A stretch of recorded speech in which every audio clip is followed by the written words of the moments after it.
Purple Line is a community podcast bringing you in-depth conversations with diverse leaders in the public and private sectors. Whether you're a student looking to gather advice or a professional tuning in for valuable resources, our dynamic programming provides inspiration and insights for all ages and backgrounds. I'm Marianne Gomez-Horta, your host of the Purple Line podcast and the CEO of the Congressional Hispanic Leadership Institute. Welcome. All right, Lucinda, thank you for joining us here on the CHLI Purple Line podcast. Thank you for having me. I'm so excited to be here. Yeah, this is great. So I know we just recently saw each other at the CHLI Future Leaders Conference, and thank you for stepping up and serving as the president of the Alumni Association. Very proud of you for doing that. How's that been going? It's been going well, and thank you for encouraging me to run. So I'm extremely grateful. It's a full circle moment for me. As you know, I knew Wendy, and I admire her a lot. I want to be a chief of staff. That's still my goal, right? And that's because of Wendy and how I saw that she carried that position in her professional realm and outside. So just extremely grateful to have been able to meet her family, check out the short film, which was amazing. Kudos to Andres for that. And yeah, it was full circle. Yeah, it is. I really like the Future Leaders Conference too. Yeah. I like the fact that we have the program is for young professionals and interns in Washington. You can also watch it through the YouTube channel, and then just the different people that show up and say, "Yeah, I can be on the panel and share some tips," and you get to see a different side of them too, right? That you don't get to see in their regular job lobbying in DC. So I always like that. So thank you for joining us. You know, these podcasts are really an opportunity to get to know different leaders in the country, and obviously probably a little more so here in Washington. And it's an opportunity to share some lessons learned along the way. Sometimes we're in the middle of what we say, we're in the middle of the experience. We don't even realize and don't even know that it could be a lesson down the road. So we'll get into some of those. But share with us this role. You are now the executive assistant for an organization called Reform Alliance. And I don't know that you've been there that long yet, right? No, I'm actually hitting my 90 days. Okay, that's right. Yes. So share with us a little bit about that organization and why you decided to work there. Of course. So first and foremost, I am the executive assistant of the CEO of the nonprofit organization. Her name is Jessica Jackson. She is an amazing activist, an attorney. She used to live in California and fight for people that were on death row. So it's fitting that she's leading this organization that fights really for those that are affected by the criminal justice system in terms of they served their time and now they're out and they're in probation or parole. And so she really fights to get policy across the federal level and state levels to alleviate the life after, prison or incarceration.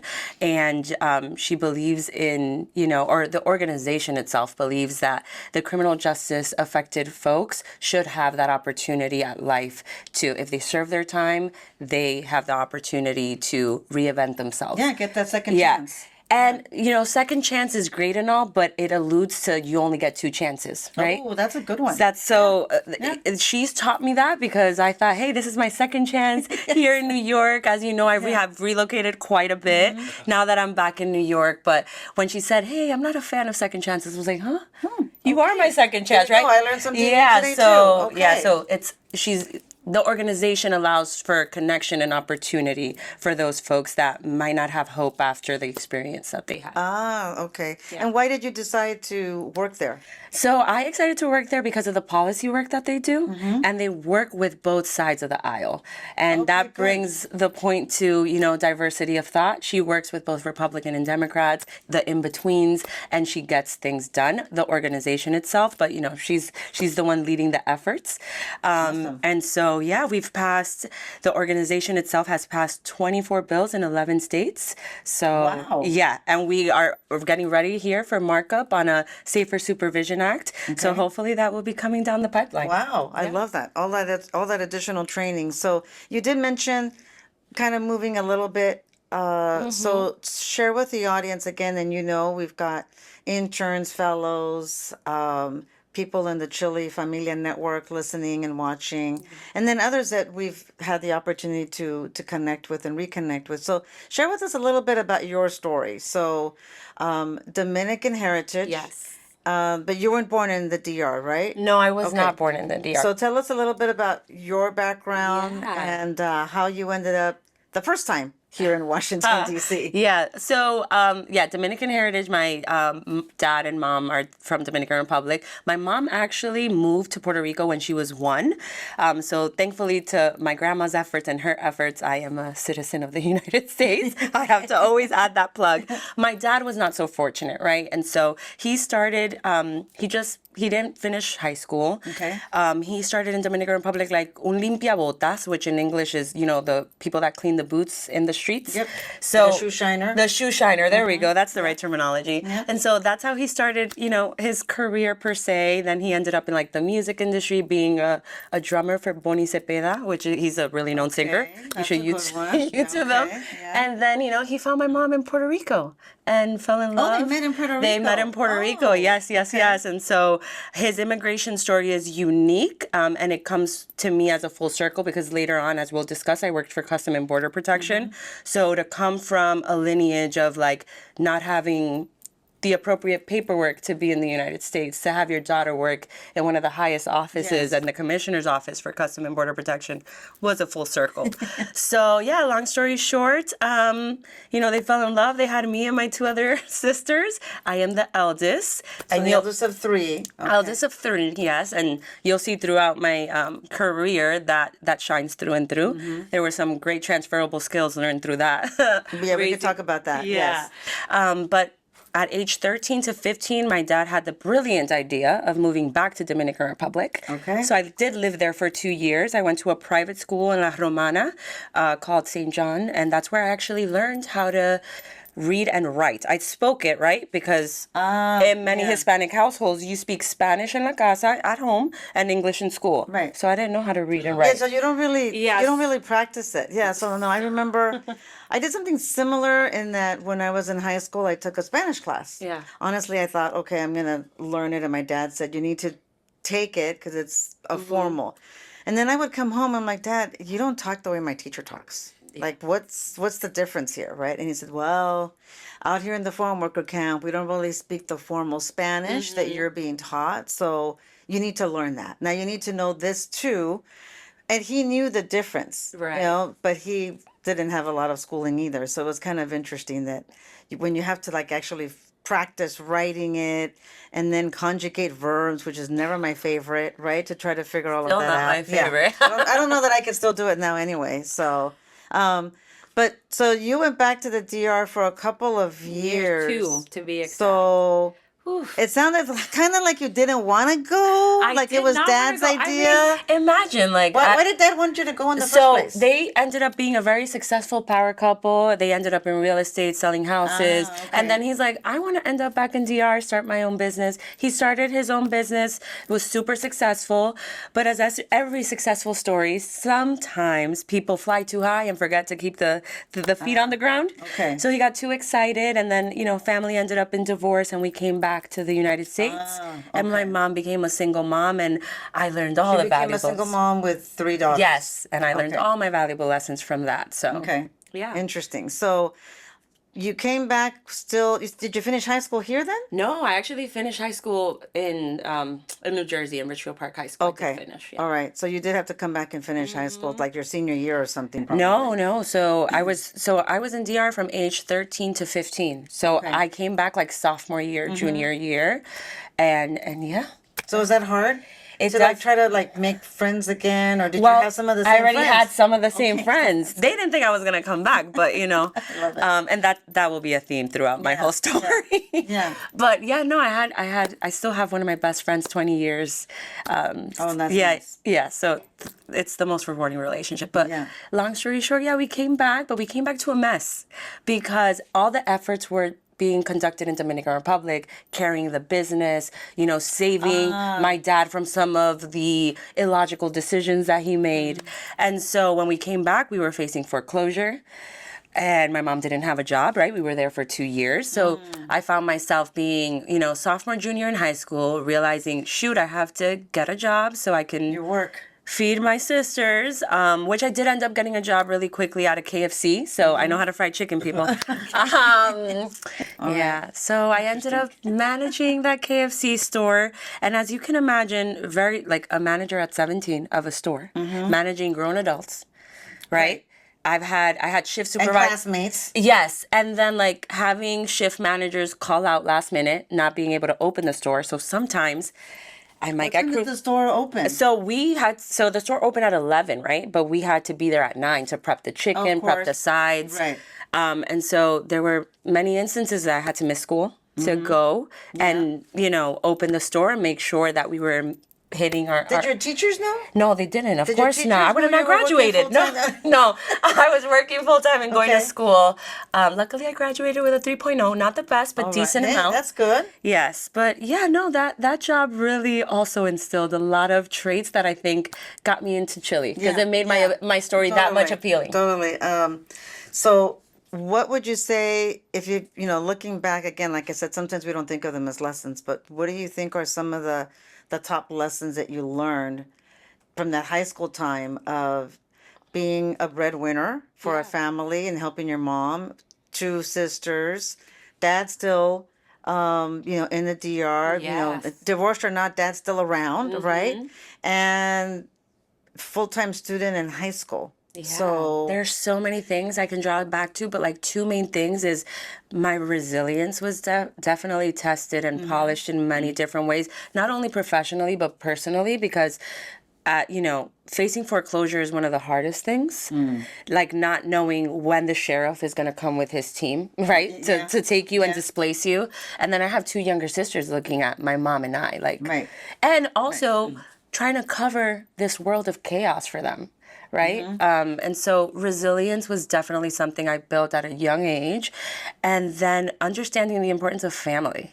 Oh, okay. And that became a theme throughout my career too, in terms of like loyalty and knowing what represents a team, what makes a team. My mom and I were not always on the same page, right? Like you can imagine, I'm a teenager running a KFC store, going to high school. I still want to be a kid. I still want to go out to parties. I still want to, and I didn't get the opportunity to do that. So I grew up faster than I would have wanted to. But looking back at it, I wouldn't change it for the world. It's kind of hard. It's kind of hard to go back and say, oh, I wish I could have done that different. But then if it was different, then you wouldn't be the person you are now. And I will say for the young ones that are watching, like, you have your whole life. Focus on your studies at a young age, because now I'm like, I can do all those fun things and I have money to do it. Right? Whereas before I didn't. So, yeah. You had the education from the DR, coming back here. Where did you go to school? Did you do your undergraduate in one university, or did you have a mix? So as you can imagine, given like, my experience in high school, my SATs and ACTs were not that strong. And so I actually wanted to go to Montclair State. They denied me, but they accepted my 2 sisters. Both graduated from there. But I applied to Kane in New Jersey, in Union, New Jersey. And I fought to get accepted there. What does that mean? You fought to get in there? Because I knew their SAT scores and I knew the ACT scores, and neither of mine were at par. And then I had a 3.0. That was a requirement. Okay. And so I knew that I did not want to go to any other school. I wanted to go to that one because at some point I wanted to be a teacher, and they were known for teaching. Okay. And so I was like, okay, before they're even able to consider my application, I'm going to request a meeting with the chancellor. I have to. Right. So I did that, pleaded my case. I said, hey, I have to be proactive, and I need a meeting with you because my application is more than what I submitted. And I got a meeting, pleaded my case, and then, within a month I got my acceptance letter, went to Kane, and I say both because depending where you are in New Jersey, they say either or. Okay. And then I was there for 2 years. So then I applied to Rutgers, got accepted to both Newark and New Brunswick, and I, being from a small town in Little Ferry, New Jersey, I was like, I'm going to New Brunswick because it's a whole new world. Exactly. If those folks that don't know where, Rutgers in New Brunswick, it has 5 campuses, buses, you're within a city. It's amazing. I decided to dorm a semester so I can qualify to apply to a resident assistant position. Then you have housing. Then I have housing and a food stipend and a little stipend that I had because I still had to pay bills back home.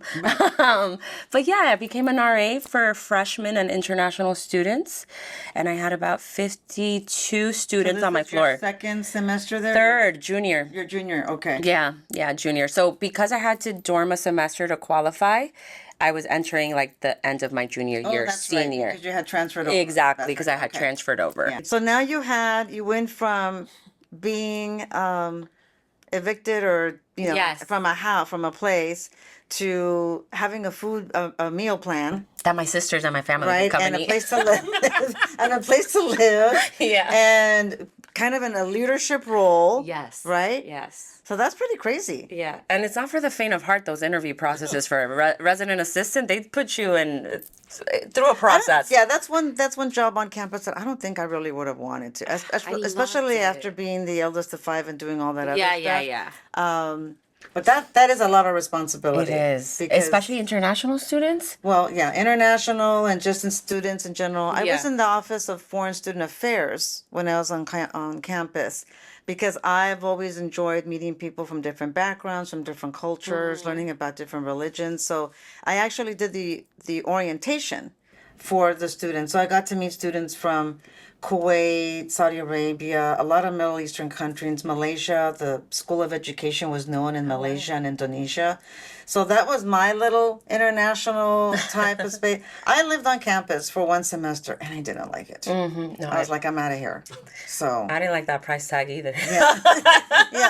yeah. So you had a chance to, how long were you an RA? A year. A year. So I got accepted spring semester of junior year, right? And then training for the whole summer. And then senior year was when really I got to experience that RA. Okay. So my last year of college. And what did you study?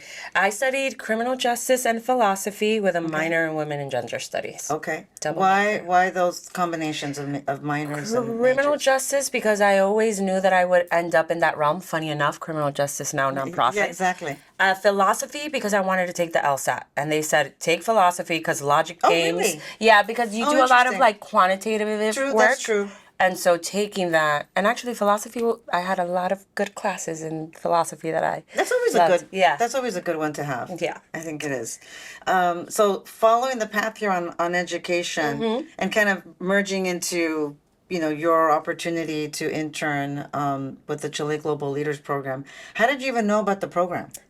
So funny. So before finding out about Chile, I got accepted to an internship program with Running Start. And Running Start paired me up on the Democratic side of things. For a whole semester, I was their congressional fellowship, or part of their congressional fellowship as a fellow. And they placed me in Bonnie Watson Coleman's office, which I believe she's retiring this year. She's still representing our district in New Jersey. So I interned there for a whole semester, and I was like, I want more of Capitol Hill. What did you like about it? Well, first, I love that Running Start was really focused on training and empowering the next generation of women to run for office. Our chairwoman is still very involved with Yes, Running Start. yes, Ross it Mason is. very Yes, engaged. Yes. So that's what called my attention. And at that point, I really didn't know much about politics, right? I just had an idea. And I remember asking my mom, hey, Mom, why are we registered Democrats? I'm confused. Like, Right. And she's like, Obama? Like, policies? Okay. I was like, I need more. Yeah. So Running Start gave me that, right?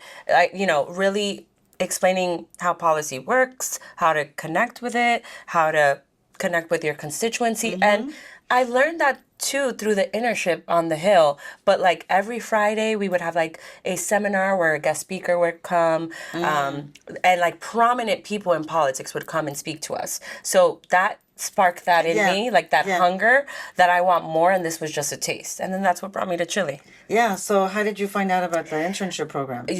All the cafecitos that we have on the Hill and knocking on doors. And actually, one of our alumni, Elisa, See? she was the one that had a coffee with me, and I gave her my resume, and I said, I don't know what's next. I mean, I have plan A, B, and C, but I want more of the Hill. And she said, there's a congressional Hispanic. Oh, that's interesting. And then she connected me. You had met with Yes, Elisa. I did, Okay. I did. And actually, And now she's back on the Hill too. yeah, she's back on the Hill Yeah. doing great, phenomenal Right. things. And so, yeah, she was my connection. She's like, you should apply. Awesome. Yeah. Awesome. And So- she helped me with the application process too. Like, she reviewed my materials. Oh, Yeah. okay. So I remember that, I remember when you were an intern and you were assigned to the Republican member, our chairwoman, Ileana Ross Layton. And so I know that there's, we talk about the diversity of thought, learning from different perspectives. So what was that like for you interning in her office and explaining to your mom, we were, you told us there were Democrats, but I'm in this office and Yeah. this is what this experience is like. Yeah, well, so I didn't know what I was walking into. Okay. Right? But I was so grateful. Like, looking back at my experience, that single internship with Chile, interning for Ileana and her office, was empowering, amazing. It challenged my thought and made me think of that diversity of thought. She was the first person to really take time with her interns. Yeah. On, like, whether it was a weekly basis, like, she would be talking to somebody extremely important and she'll stop and say, hey, I have my interns. I want to present you to them. She opened and added a layer of perspective that I didn't have before. And no amount of education at a university was going to teach me what her office taught me, right? And she really cared for the people and her constituency. And, there were many instances that I was just like, wow, like, she's not just going with her party. She's going with what the majority of her constituents is saying. Right? And the people who voted the for people her. that voted her in. And so her level of integrity, not only her, but her staff. Keith Fernandez, is heavily involved with Chile and was the former president of the Alumni Association. And, you have, I call her Gabby, but her Gabriela Borfelli, yes. She was one of my biggest mentors. And She's really good. She's amazing. She paved the way for me to, like, feel that I had a position in that office as an intern. Talk about imposter syndrome, like walking in there, having known nothing about the Republican side, right?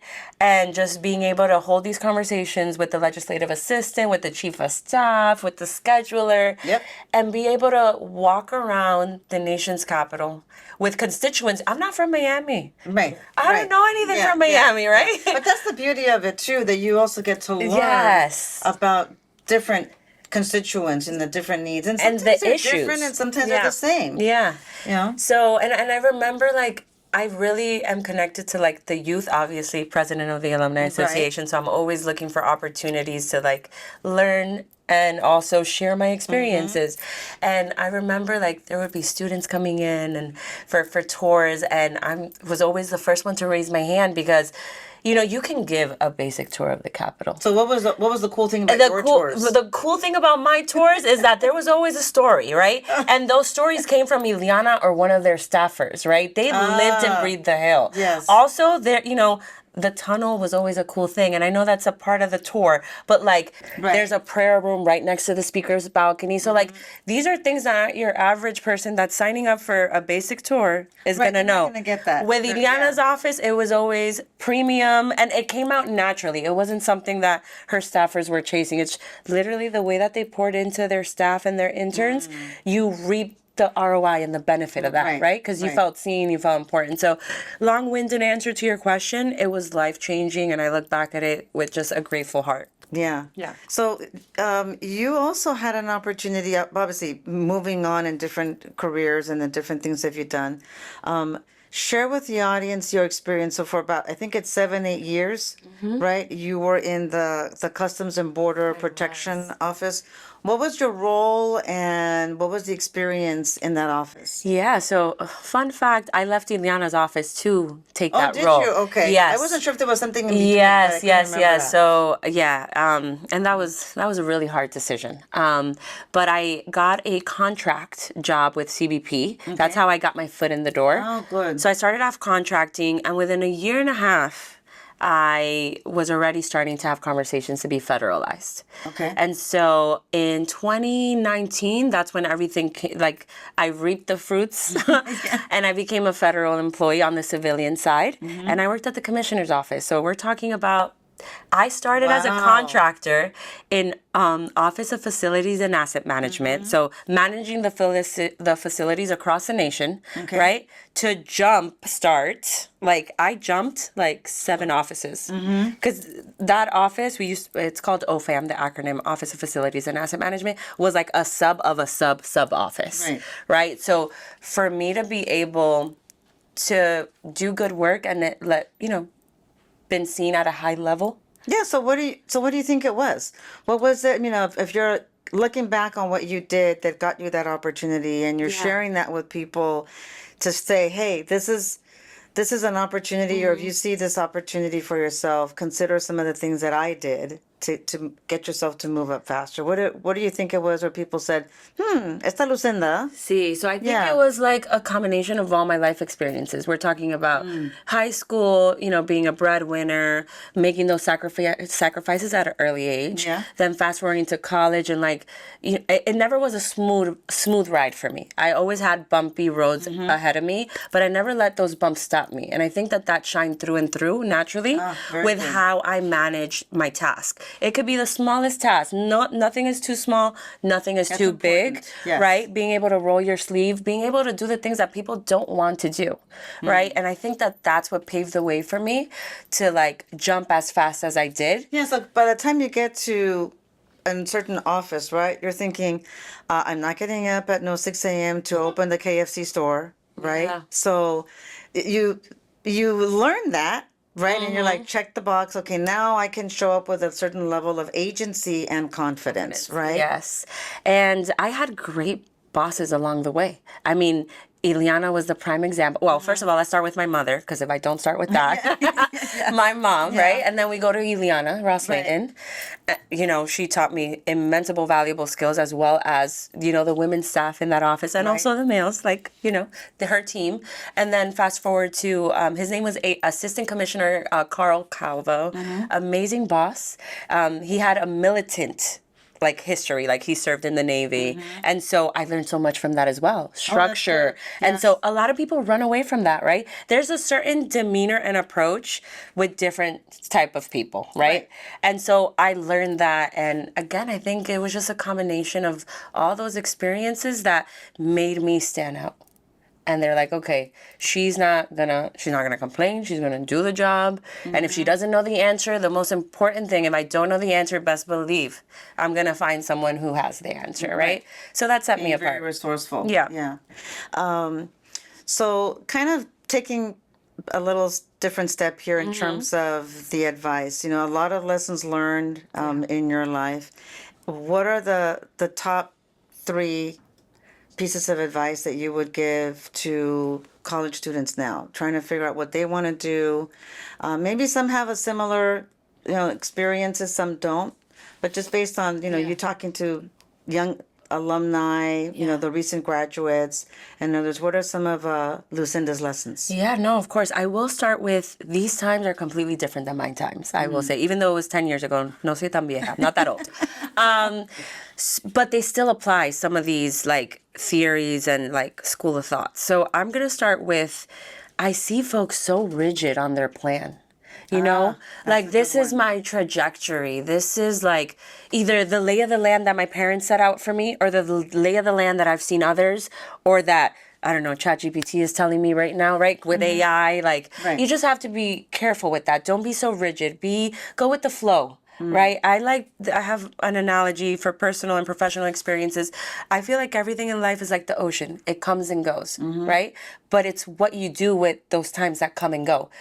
I'm not a surfer, but if I were, I would select I would select the wave that I want to be on, right? But I wouldn't be rigid on it, because another opportunity is going to come. That's a good one. Right? And so that, if I would have stuck to like what I thought, like, listen, I wanted to get into Montclair. They denied me. And then I thought my life was over and I cried, and then I And ended then up, after that, you're like, wait a minute. right. And I ended up graduating from Rutgers University. Right. Right. And then seeing my sisters graduate from the school that denied me, like, that was a full circle moment for me. So, like, that's the advice that one of the advice out of the three is to not be so rigid. The second one is say yes, right? There at the leadership conference last week, there was a question about regretting the no, right? And what is not for you and what is not in alignment is not for you. It isn't. And if you have a sense of regret, don't worry that if it's your purpose, it won't pass you either. And I know that's cliche. Right. No, and it may just come up at a different time. It may come up at a different time. And so I just feel like between being rigid and between saying yes or no, or then like questioning yourself after, time is all we have. It's either time or money, right? And so you need to be strategic. And when you don't feel so strategic, just go with the flow. Everything will align. Just don't sit, and this is my third point, don't sit in the failures of life. Don't sit in the pit or the bumps. I've done that, and it's been a hard pull. And I've had a strong sense of community and family to pull me out of that. That's awesome. But like, you can't sit there for too long. Life is still happening. Right? And so I think that's what I would say. Those three high tips. That's awesome. Yeah. So I have two last questions for you. The first is, what was your favorite class in college? Ooh, yes. And why? Any college. What was your favorite class and why? I love this question. So, so I majored in philosophy. So my favorite class was Intro to Philosophy because we studied the allegory of the cave. And throughout my life, I have taken the road that least people walk down, right? And sometimes that road gave me a scarlet letter, right? Sometimes I wore it with extreme honor. Sometimes I hid it because, not everybody would have made the choices that I've made in life, right? But they've made me who I am today. Right. So this intro to philosophy, we studied the allegory of the cave. And it was about this person being chained up in a cave and only seeing the shadows passing behind you. So you're just in the cave looking at the wall and seeing the whole world behind you. Right. But you're not really seeing the reality of the world. You're seeing a shadow. A perception. And that stuck with me because I was questioning if I was going to do this philosophy major. And that stuck with me so much because it relates even nowadays, even with all the changes and, again, 10 years ago or 15 years ago, Lucy, not the same as today, and things evolve and change. But one thing is to be true. You can sit and think about, what is this? What can life be if I went down that road, if I went down that road? But until you don't remove those shackles and go outside and like see the reality for what it is, right? And there's a lot of people that want to give you advice. Oh, I love it. And I love mentorship advice, but there's also a part where like you have to honor the shoes that you walk in. Put all the advice in your backpack. And trust me, when you have that full circle moment and like, again, going back to the allegory of the cave, is not only removing the shackles, there's some hard truths that you have to face when you come out to the light after being in whatever darkness you were or whatever you were able to see. You have to like interpret it, adjust it.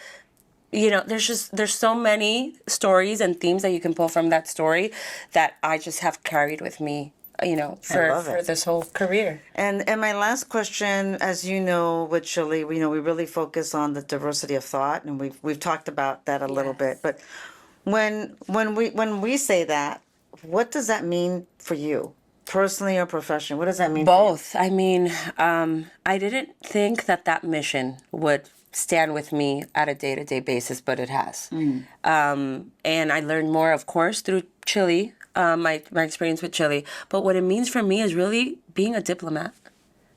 Being able to hear all sides of a conversation. I won't say both because there's multiple versions, that's true. right? That's true. And so being able to sit down and have an ear, you don't have to agree, but like everybody just wants to be heard.